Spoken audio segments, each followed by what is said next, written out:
चलिए बच्चों, हम लोग कुछ आगे की प्रोग्रामिंग शुरू करें। मैंने आप लोगों को कुछ होमवर्क दिया था, तो आपको बताया था कि आप लोगों का ये एडिशन करने के बाद आप लोगों को कुछ होमवर्क्स में काम करना है। जैसे कि फॉर एग्जांपल आप लोगों को सबसे पहले area and perimeter of rectangle ये निकालना है। तो area and perimeter of rectangles कैसे निकालते हैं, प्रोग्राम है, तो आप लोग अपनी कॉपीज़ में लिख सकते हैं, write a program to find the area and perimeters. अब चलिए एक एक करके थोड़ा सा, पहले तो आप लोग इसका रफ कैलकुलेशन कर लीजिए, area and perimeter of rectangle होता कैसे, निकलेगा कैसे।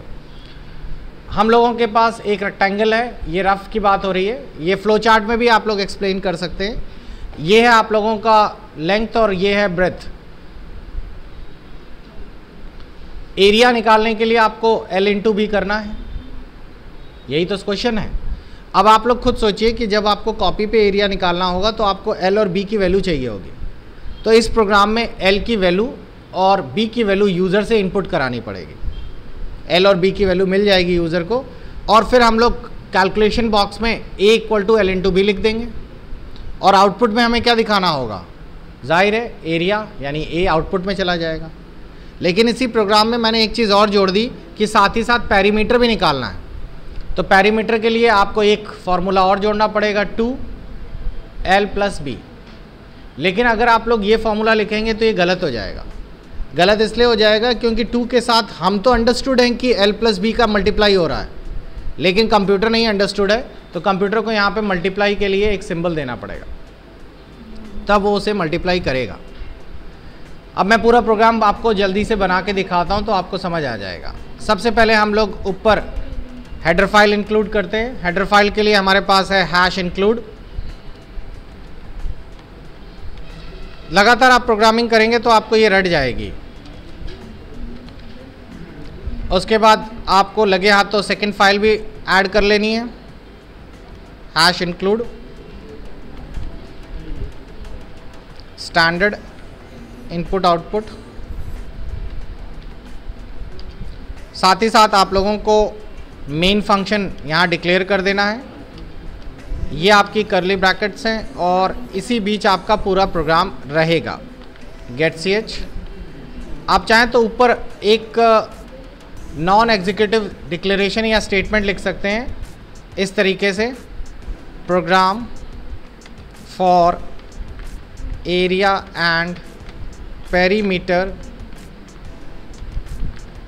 Of rectangle.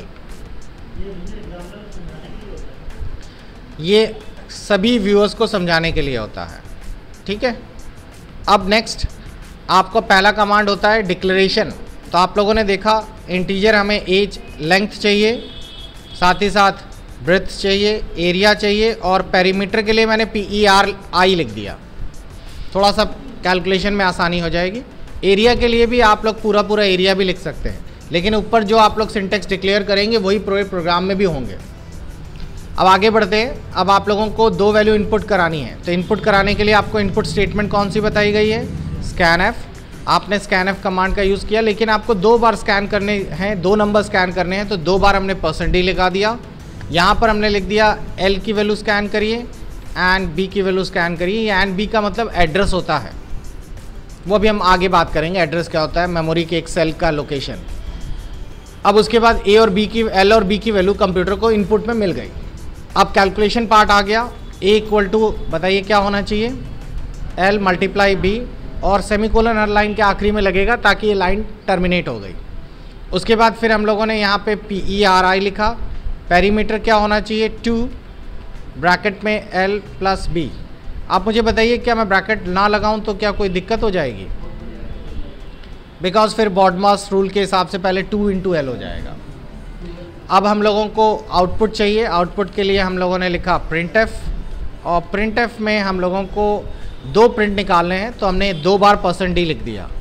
एक प्रिंट निकलेगा एरिया का और एक प्रिंट निकलेगा पेरीमीटर का, और यहाँ से ब्रैकेट्स क्लोज कर दिए और गेट ch लगा हुआ है। लीजिए हमारा पूरा प्रोग्राम बन गया। अब हम लोग इस प्रोग्राम को कैलकुलेट करते हैं या कंपाइल करते हैं। कंपाइल करने के लिए हमने Alt F9 दबाया, कंपाइल हो गया, कोई एरर नहीं है। अब इस प्रोग्राम को हम लोग रन भी करते हैं, रन बटन दबाया और देखिए रन हो गया। अब रन होने पे ये जो वैल्यूज़ दिखा रहा है ये पिछले प्रोग्राम की गार्बेज वैल्यूज़ हैं, तो हम लोगों को ऐसा कोई सिंटेक्स लिखना चाहिए था जिससे कि पिछला प्रोग्राम्स की वैल्यूज़ ख़त्म हो जाए। तो उसके लिए हम लोगों ने पढ़ा था, आप लोगों को लिखना चाहिए CLR SCR, जो कि स्क्रीन्स को क्लियर कर देता है। अब चलिए हम प्रोग्राम फिर से नए सिरे से इंस्टॉल और कंपाइल करें। अब यहाँ कर्सर ब्लिंक कर रहा है, बता सकते हैं क्या वैल्यू मांग रहा है वो? L की वैल्यू। एंटर किया, फिर अब फिर से ब्लिंक कर रहा है, अब क्या मांग रहा है? B की वैल्यू। एंटर किया और देखिए हमारे सामने आंसर आ गया। अब ये आंसर 5030 है या 5030 है? ये 50 और 30 है, लेकिन अभी हमने कोई भी फॉर्मेटिंग नहीं की है, तो इसीलिए वो हमें कंफ्यूज कर रहा है। फॉर्मेटिंग इन द सेंस हमने लिखने का तरीका सही नहीं बताया है।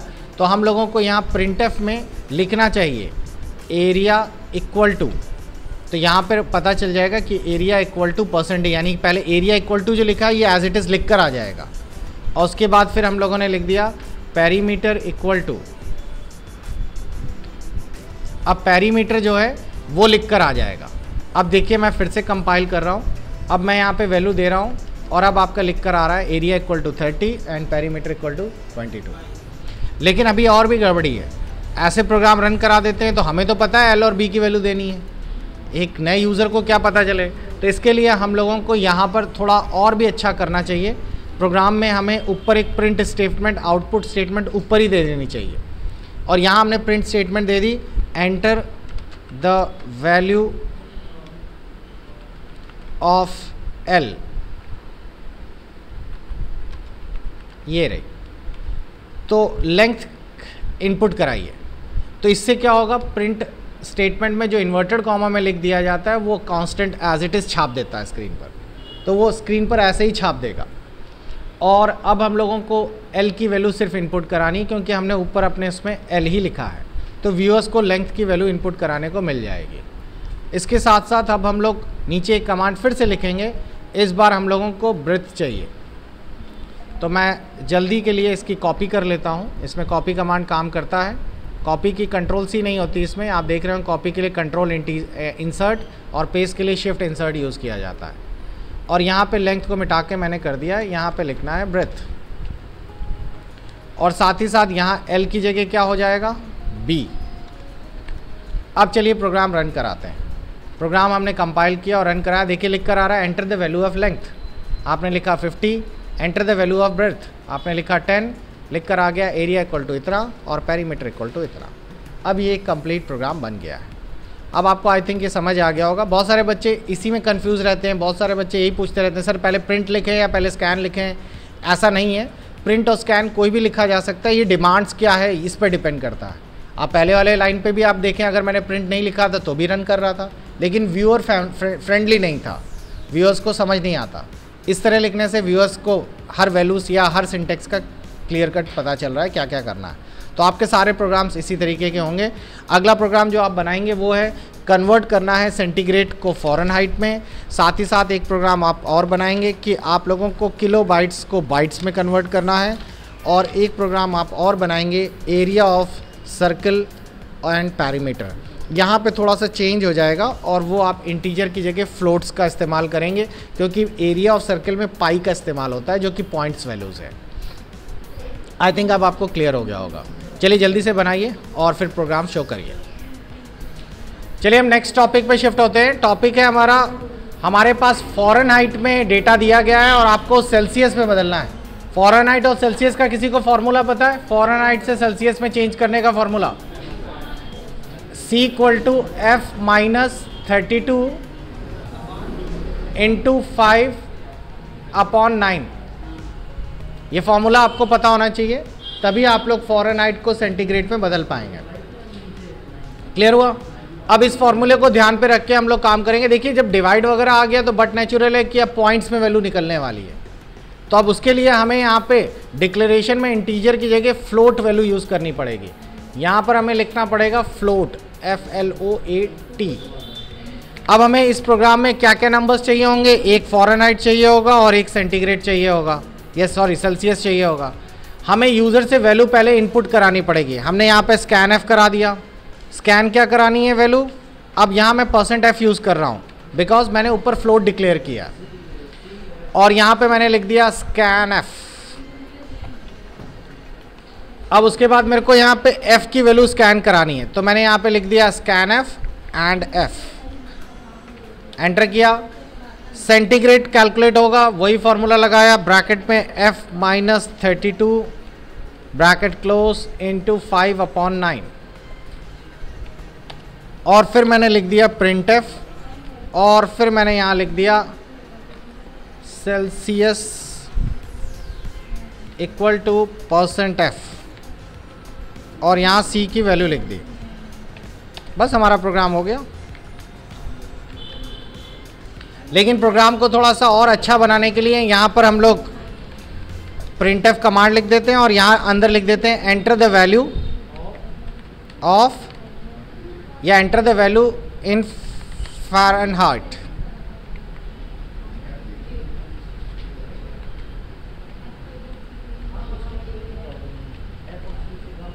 क्लियर हो गया?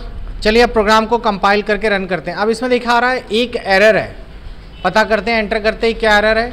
देखिए एरर में दिखा रहा है कि आपने यहाँ पे रेशियो लगा दिया है, जबकि आखिरी में लगना चाहिए था सेमीकोलन। तो हम लोगों ने ये एरर कर दी है। अब मैं कंपाइल कर रहा हूँ तो देखिए लिख कर आ रहा है enter the value in Fahrenheit, और उसके पहले वो पुराना वाला भी दिखा रहा है। पुराना वाला इसलिए दिखा रहा है क्योंकि मैंने क्लियर स्क्रीन नहीं लगाया। मैं यहाँ पर लिख देता हूँ कि मान लीजिए 97, तो ऑटोमेटिकली दिखा देता है सेल्सियस में 36.11। आप देख रहे होंगे पॉइंट्स में वैल्यूज़ आ रही है, तो ये आप लोगों का पॉइंट्स इसीलिए आ रही है। आप चाहें तो पॉइंट्स को रिस्ट्रिक्ट भी कर सकते हैं। अब मैं अगर इसे रन कराता हूँ, मैंने यहाँ लिखा 60, तो आप देख रहे हैं 15.56 पॉइंट्स 2 दशमलव तक ही दिखा रहा है। तो हम लोग इस तरीके से चेंज कर सकते हैं। मैंने यहाँ पे %f के बीच में 2.2 लिख दिया, यानी पॉइंट के पहले 2 और पॉइंट के बाद के 2 तक ही दिखाओ। तो इस तरीके से हम लोग एक सेकंड प्रोग्राम बना पाएंगे। तो ये सिंपल से प्रोग्राम से इनपुट और आउटपुट से जुड़े हुए हैं। तो अब आपको काफ़ी कुछ क्लियर हो गया होगा। तो नेक्स्ट क्लास पे हम लोग आगे की टॉपिक बढ़ाएंगे। अब हमारे पास है कंडीशन लूपिंग, और साथ ही साथ जो आप लोगों ने फ्लो चार्ट में एक डायमंड शेप पढ़ा था जिस पे इफ़ कंडीशन पड़ी थी, वो हम लोग पूरा करेंगे। I think this much is sufficient for today. Good bye.